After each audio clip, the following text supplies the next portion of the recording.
শৈলকুপায় 7 দিন ধরে পাখি ভ্যান সহ যুবক নিখোঁজ। সকালবেলা নামাজ পড়িয়ে আসিয়ে ওর বাবার সাথে গোশ কিনতে গেছিল, গোশ কিনে বাড়ি এসে আবার ভ্যান চালাতে গেছিল, ভ্যান চালাইয়ে আসিয়ে লগেন বাড়ি এসে খাইয়ে টেয়ে ঘুমানোর পরে সন্ধ্যার সময় উঠিয়ে মালতে যাই। মালতে গেলি আমার মনি কয় ভ্যান চালাতে যাবো। তা আমি বললাম বাবা তুমি ভ্যান চালাতে আজকে যায় না। তারপরেও কইলেও যাবো। তারপরে মালতের তো আমি আবার মনি কোলে করে নিয়ে মালতের সামনে যাই। যাওয়ার পরে মনি মালতেতে মিষ্টি নিয়ে আমার হাতে দেয়। হাতে দেওয়ার পরে মনি ভ্যান নিয়ে চলে যায়। চলে যাওয়ার পরে আমার মনির সাথে ফোনে কোনো যোগাযোগ করতে পারিনি, ফোনের টাকা ছিল না, যোগাযোগ করতে পারছিলাম না।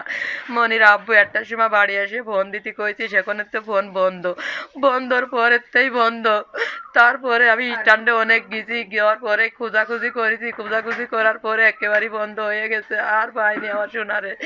তারপরে স্ট্যান্ডে আমি সকালবেলা আবার যাই, আবার যেয়ে জিজ্ঞাসা করার পরে কয় কি 8টা পর্যন্ত এই জায়গা দেখেছিলাম, তার পরবর্তীতে আর আমরা দেখিনি।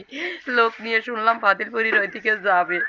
এই এমনি কি মানে আত্মীয় স্বজন বাড়ি সব জায়গায় সব জায়গা খুঁজেছি, অনেক জায়গা খুঁজেছি, কোনো আত্মীয় স্বজন বাড়ি যায়নি। আমার মনির তো আত্মীয় স্বজন বাড়ি কোথাও যায় কোনো জায়গা থাকে না। অভাবের সংসার, তাই ঈদের দিন সন্ধ্যায় বাড়ি থেকে পাখি ভ্যান নিয়ে অন্য 10টা দিনের মতোই শৈলকুপা শহরে ভাড়া মারতে যান রাসেল মোল্লা। প্রতিদিন ভাড়া মারা শেষে রাতে বাসায় ফিরলেও ওই দিন আর বাসায় ফেরেনি রাসেল মোল্লা। ঈদের দিন ও গাড়ি নিয়ে যায়, লাস্টে যাই সন্ধ্যের পরে যায়, সন্ধ্যের পরে যায় হাসপাতাল গেটের সামনের থেকে লোক নিয়ে এই রোডে রওনা দেয়। তারপরে আর তার খোঁজ খবর পাওয়া যায়নি এবং তার মোবাইলও বন্ধ, সব কিছু বন্ধ। পাখি ভ্যান নিয়ে একদম নিখোঁজ, এ বন্ধুকার পাওয়া যায়নি। আপনার ছেলে কি এর আগে কখনো হারিয়ে গেছে বা বাড়ি না, আসলে? এর আগে কোনোদিন হারায়নি। এই যে আপনার জামাই তো হারিয়ে গেছে, আপনি বিভিন্ন জায়গায় খোঁজাখুঁজি করছেন, কোনো তথ্য পেয়েছেন কিনা, কোথায় যেতে পারে বা কি হতে পারে এরকম কোনো কিছু বুঝেছেন কিনা? সেরকম কোনো তথ্য এখনো পাওয়া যায়নি, তবে আমরা খোঁজাখুঁজি এখন অব্যাহত আছে। আমরা বিভিন্ন জায়গায় খোঁজাখুঁজি করছি এবং আইনি প্রক্রিয়া যা যা করার দরকার সেইগুলো তাদের আমরা জানাইছি। তারা এখন পর্যন্ত কোনো সঠিক তথ্য খুঁজে বের করতে পারে নাই। পারিনি। কোনো ক্লু পেয়েছেন কিনা, কোথায় যেতে পারে, মানে কোন দিক যাচ্ছিল ভ্যান নিয়ে? ভ্যান নিয়ে হসপিটাল গেট থেকে আপনার হাটফাজিলপুরের যে রোড, এই রোডের দিকে আসতে দেখছে কেউ, এসে যে কোথায় গেছে বা কোন দিকে গেছে কেউ এটা দেখেনি। তারপরের থেকে এর আর মোটামুটি কেউ মানে কোনো খোঁজ খবর পাওয়া যায়নি।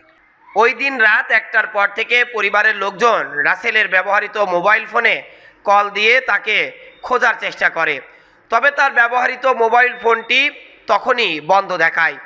পরে ওই রাতে এবং পরের দিন সকালে শৈলকুপা উপজেলা স্বাস্থ্য কমপ্লেক্সের সামনে যে ভ্যান স্ট্যান্ড রয়েছে এবং আশপাশের যে ভ্যান স্ট্যান্ডগুলো রয়েছে সব স্থানে খোঁজাখুঁজির পর শৈলকুপা উপজেলা স্বাস্থ্য কমপ্লেক্সের সামনের কয়েকজন ভ্যানওয়ালা বলেন যে ঈদের দিন আনুমানিক রাত 8টার কিছু সময় পর 5 জন লোক একত্রে এই উপজেলা স্বাস্থ্য কমপ্লেক্সের সামনে এসে একটি ভ্যান ভাড়া করার জন্য চেষ্টা চালাচ্ছিলেন।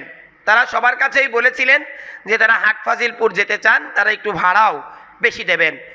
অন্যান্য ভ্যানওয়ালারা ঈদের দিন রাত হওয়ায় সেখানে যায়নি, কিন্তু এই রাসেল মোল্লা একটু সহজ সরল মানুষ হওয়ায় হয়তো একটু বেশি ভাড়ার লোভে, যেহেতু গরিব মানুষ, ওই 5 জন লোক নিয়ে শৈলকুপা উপজেলা স্বাস্থ্য কমপ্লেক্সের সামনে থেকে হাটফাজিলপুর রোডের উদ্দেশ্যে রওনা করে।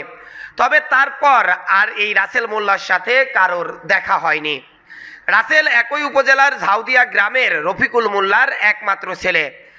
আদরের একমাত্র পুত্র সন্তানের জন্য পাগল প্রায় রাসেলের মা।